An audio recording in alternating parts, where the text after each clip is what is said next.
is that management was not managing for a long time before you needed the heroic leadership.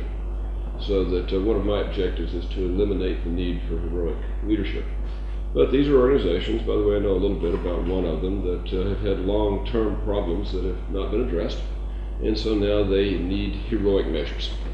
One second, I just insert for that.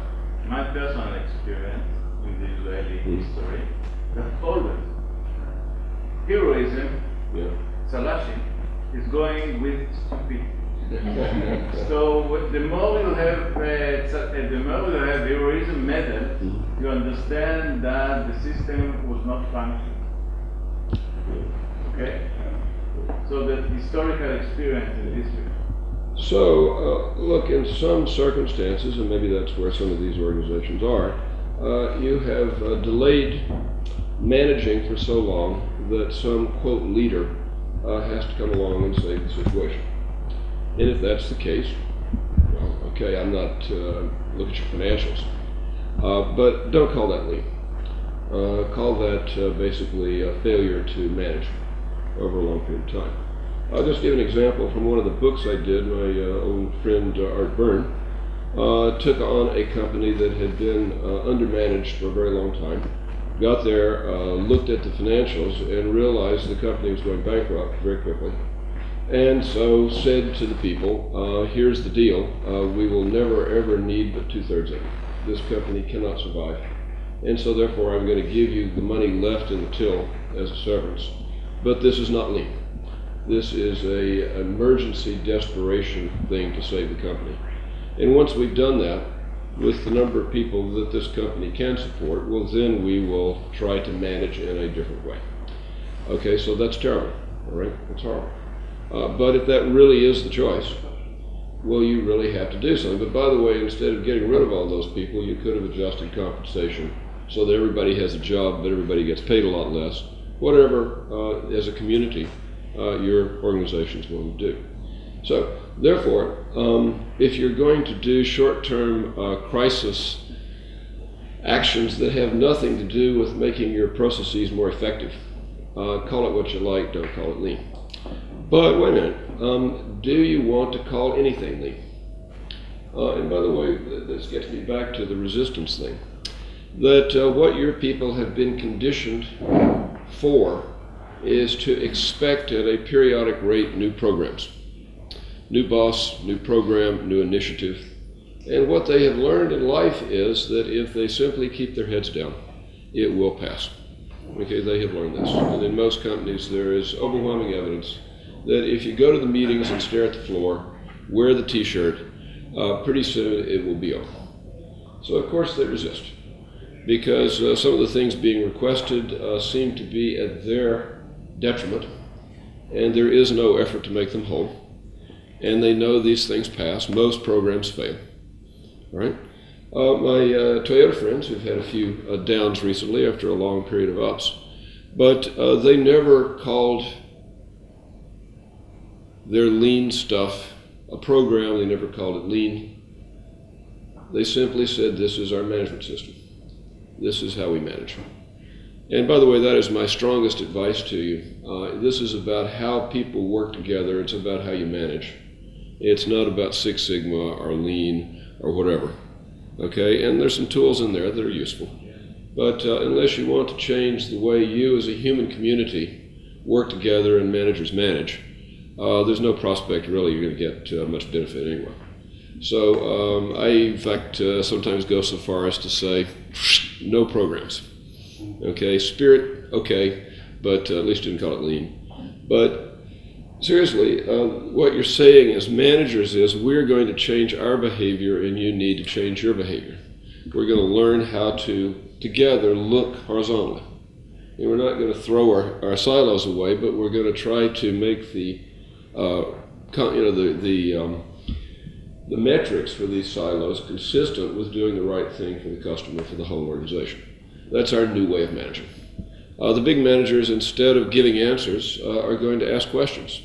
The big managers, rather than sitting in the office with a PowerPoint, are going to say, show me the process. When someone comes in to talk to them and says, we got a terrible problem, say, show me the process. You know, and I don't understand it. I'm the big dog. How can I understand this? But show me the process and let me ask you a few questions. And then, by the way, we don't have any answers right now, but who's going to get the answers? So it's a different way to manage, and that's what this is really about. It's a different way to work together as a human community. So it's not surprising, hey, I don't know that it's such a bad thing that you have resistance programs. Most of them are not very well thought through. Most of them are either consultant or improvement department driven. And no improvement department can actually improve an organization if you don't change management methods. Okay, it can't be done. And you can have the best Six Sigma team or the best Lean team or the best whatever team. And by the way, you can have the best consultants. And look, consultants, we're all used to, since none of you are consultants, we're kind of used to talking about what horrible people consultants are. But consultants take it as a given that management isn't going to do anything. And so then they're going to do what they can do, given the fact that the management is clueless. And what they will do is targeted interventions that can be done without disturbing the rest of the organization, because then they get more jobs if they can do that. So it's all about management.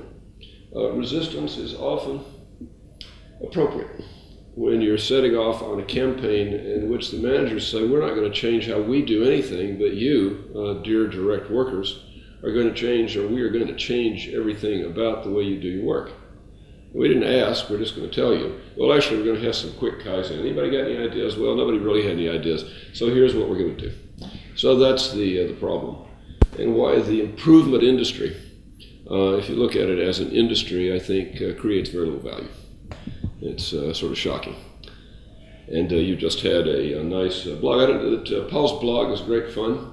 I don't know how he does it, but we have a conversation, and 30 minutes later, here is this blog. It was done in the taxi on the way. But I had a great one. But Jim, one following question. How do we measure all those things? We are talking, KPI is problematic, we know. Yeah. But we are talking about, to keep talking about management style, spirit, understanding, it's very vague. How we have to measure the matrix that we need to work with, because we know that things that are not measured cannot be managed. Yeah, well, no, but what I try to do is change the really critical metrics to horizontal. When we were out walking yesterday, I was asking a very simple question. What is the ratio of value creating time to total time? And from end to end, nobody knew. What's the ratio of total steps to value creating steps? Nobody knew. What's the plan to dramatically reduce the number of non-value creating steps and to dramatically reduce the amount of non-value adding time? It's very simple. It's just a simple objective measure of how are we doing, right? So I say these are nice, but these are the ones that really count for the customer and count for the business. So get some horizontal metrics that are end to end, and look at what you're doing. That my colleague Dan Jones spent a lot of time at the Beth Israel doing some projects in which the key one was to see if they could reduce the time and effort to move a patient from the front door to the rear door, which until very recently no hospital did. And by the way, if you go in a hospital, and I've done it, and you draw a map, you find out that about 9/10 of the things done are done because of the way the hospital is managed and organized rather than what the patient needs. And a very high fraction of the time is not biological cure time or treatment time, it's queue time. It's not even queue, you're just lying in a bed waiting for the organization to get ready to do the next thing to you. So that's a simple measure of how are we doing. If you're doing it with a lot less effort and a lot less time, I'm pretty much prepared to say that your financial numbers are going to look better. And that, by the way, your people, once they kind of get used to it, are going to start to take some pride in the fact that, gosh, that other hospital you have to stay for 4 days, and our hospital you stay 2.5. By the way, just some advice to you on hospitals: get out as quickly as you can. The longer you stay, the more likely they are to kill you. Okay? This is a simple fact. So that what we would like to do is pick up the velocity and reduce the waste. And some measures that just show that so everybody can see it. By the way, I have to, just because I love this guy and I just think what he did is so brave. But something else they don't do in healthcare is that they don't tell the world about their outcomes. That these docs we know are the best docs in the world because they went to Harvard. Everybody knows Harvard's the best medical school in the world. I mean, why? How does anybody know this? Where's the evidence? There is no evidence. And so you got the bright idea of measuring outcomes and putting it on the web. And also telling the world immediately about your mistakes. So that's because we are from MIT. Mm-hmm. Yeah. Yeah. No, you should tell about this. Thanks. Yeah. I want to pick up on a couple of Jim's points. So if lean is really about process, and if it's about relationships among people, and it's not so much about substantive results, although there are substantive results we care about, shouldn't success be measured by some kind of assessment as to the capability of your managers to carry it out?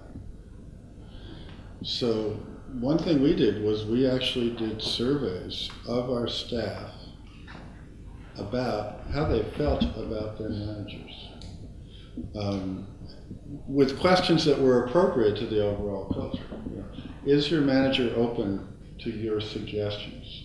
How does he or she respond? Things like that that are totally consistent with the philosophy. And boy, we got really interesting answers. And we, for the sake of ease, we just categorized our managers as a 1, a 2, or a 3. And if somebody was a 1, we said good, they're on board. If they were 2, they needed a little work. If they were a 3, they needed a lot of work. And then we tried to engage in training and improvement of those managers. And if 6 months or a year later, the number 3s were still 3s, then we suggested to them kindly that maybe a different place would be the place to work. The other thing we did is we started to revise our hiring process, looking for different characteristics of managers, those consistent, again, with the philosophy that we were trying in which we were trying to engage. But I'm glad, on the other topic, I'm glad Jim mentioned the transparency aspect. Yes, in medicine, people don't like to talk about results, because if you talk about results, then you might actually be held accountable for how well you've delivered the service. And for whatever set of reasons, doctors and hospitals don't like to do that. One of the things we decided as an overall organization goal for our hospital, once again with the board and the clinical staff, leaders, everybody together, we thought that it would be really good to eliminate preventable harm in our hospital. Well, there's an idea. You go to a hospital because you're sick and you'd like to be cured. Well, in the U.S., every day a 727 jetliner crashes and kills all the people aboard. Actually not, but the equivalent number of people every day are killed in American hospitals. Not dying from their disease, killed by omission or commission. The same numbers proportionally exist in every country. It's a result of the way doctors are trained, the way hospitals are organized, and so on. As Jim says, it's a very dangerous place. It's 100,000 people in the United States. It's more than twice as many people as are killed in automobile accidents. Your doctor is the 5th leading cause of death. Yeah, no, hospitals are the 4th or 5th ranked public health hazard in America. So we were looking at that and we said, gee, maybe consistent with our purpose of taking care of patients the way we would want members of our family taken care of, maybe consistent with that is the idea that we shouldn't kill them or maim them. Well, there's an idea. But so prior to that, as Jim said, I had started publishing our rates of infection and things like that on my blog in real time. That's the other thing about data in healthcare is it's usually 2 or 3 years old. It's also usually measuring the wrong things. So there were particular things that we cared about where we had set some targets. The targets, by the way, were always 0, as in eliminate something, or 100%, as in comply with this protocol 100% of the time. Now, to do that, we had to overcome the scientific predilections of doctors. because doctors believe, because they're scientists, they believe that there's a statistically irreducible amount of harm that has to occur in hospitals. Perhaps some of your process people say this too. There's a statistically required amount of defects in whatever you're making. But if you define it the right way, as we were defining it, we were trying to eliminate preventable harm. There's things that go wrong just because of biology and disease. But preventable harm implies that you can prevent it. And once you believe that it's preventable, the only intellectually defensible target is 0. Because if you say, I'm going to improve 50% of the way, you're saying, oh, so half the people who are harmed deserve to be harmed? So we did that. We went at that. And there was a little resistance from my board when I started publishing the numbers. They said, is this a good idea to publish our defects for the world to see? Won't patients stop coming to us? Won't we get more malpractice lawsuits? Won't we be embarrassed? And so I actually had to run a training program for our board members. We did a retreat, and we went through it, and we explained what was behind it. And so the board voted, or in this retreat, set forth the goal that we had suggested of eliminating preventable harm in our hospital over a certain period of time. 2 months later, it came time for them to vote on this, formally vote on this in a board meeting. And by then, there was a little retrenchment. They were getting nervous, right? So one of them said to me, do we have to call it harm? Because harm sounds like you take a stick and you hit someone with it, and we don't mean to harm people, you know. And I said, well, you can call it what I call it in my speeches. What's that, they said? I said, maiming and killing. And they said, let's call it harm. And then they'd also decided that we should post our results on our website every quarter, the number of cases of harm by category, surgical site infections, falls, and other things. Someone at this board meeting said, do we have to put the numbers? Why don't we do it as a percent? You know, because it's, you know, it might be 60 cases out of 100,000 patients, 0.001%. It's not fair to us to do it as a number. It's a percent. And I said, no, it has to be personalized. Because we want to remember, consistent with our purpose in life, that every person we harm is somebody's mother, father, sister, brother, or child. We don't want to depersonalize the numbers. Okay, they said. And then the final question they asked is, but what if we don't succeed? What if we don't get to 0? Won't we be embarrassed in the community? Won't people make fun of us and criticize us? At that point, our chief of medicine, Mark Zadell, another above average person because he was born with the VI also, said, I think we can achieve it, but even if we don't quite get there, there will be several dozen people each year who walk out of our hospital instead of dying in it. And I think that's what it's doing. And so the board voted unanimously to do this. This was a very audacious thing. No other hospital has yet done this. To commit itself to that kind of audacious target with total transparency of outcomes for the world to see in real time. Result, fewer people killed and hurt, a reduction in malpractice cases because we were viewed as trustworthy, and a dramatic increase in market share because referring doctors said, I trust that place more because they acknowledge where they make mistakes and they're trying to improve all the time. Whereas, let's just say some of the other Harvard hospitals, which ones? Yeah, I wouldn't want to mention any. When a reporter asked the president of one of the other Harvard hospitals, are you going to publish your numbers too? He said, quote, this was the quote, we'll publish our numbers when we're good and ready, but our numbers are better than theirs.